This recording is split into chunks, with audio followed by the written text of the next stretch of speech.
Um, so I just started here at the end of January, and my name is Jonathan, and I work for Jack, and I'm really excited to be here at this company. Before I was a senior systems architect for a large cloud storage provider. So I'm excited to work on large distributed computing systems at scale, and so all of this stuff is super interesting to me. Okay, so a little bit about SSL. Who has, show of hands, who's heard those letters before? Who knows what that is, what it does? A little bit here and there. So basically, SSL takes care of encryption between a client and a server. In this case, a client is a web browser, and the server would be our servers, serving content and dynamic pages. Before SSL, when you do requests, there is no encryption. Everything is sent in plain text over the wire. And this might concern you if you start thinking about it, because you are putting in your credentials, username, password.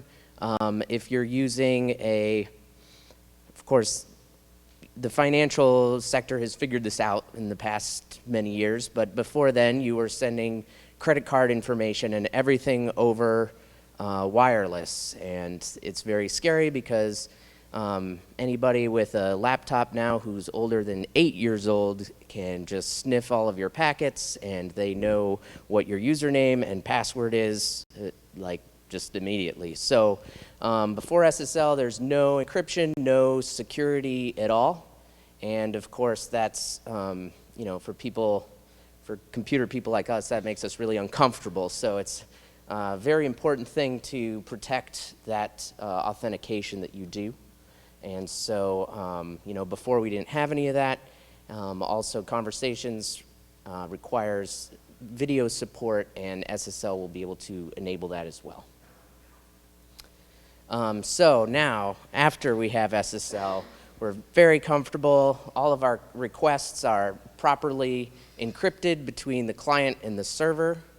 And, that happens in, I won't get into the super boring minutia of how a TLS handshake takes place, but basically you are making a request to a server, and it's sending you some bits of information, and your browser talks to a third party behind the scenes and says, is this person who they say they are? So you're not only encrypting the traffic, that third party is verifying that the server that you're talking to is a good, known, entity. So that involves these SSL certificates, which you need to generate all sorts of requests for them, and we've figured out a way to automate all of this. That third-party provider is a nonprofit company that is doing this for everybody in the world. So if you run your own website and are interested in this stuff, you can come and ask me, and I'll tell you how to do it for your own website.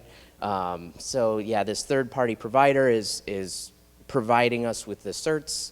And of course, there's a lot of synchronization that goes on between all of the many servers that each have to have specific certificates, which are tied to a domain name. So if you are, going to dealerinspire.com, that certificate is specific to that one domain name. So for every domain name that we have for a client, you need a specific certificate. So this was in no way, shape, or form going to be possible to do manually. So that was one of our challenges, was figuring out how to automate the generation of all the certificates and keys and stuff like that.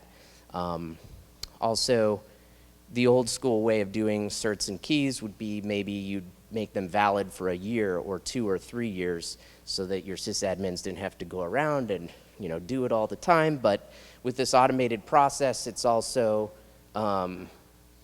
the amount of time that these certificates are good for is a lot lower. So in this case, it's about 90 days, 3 months.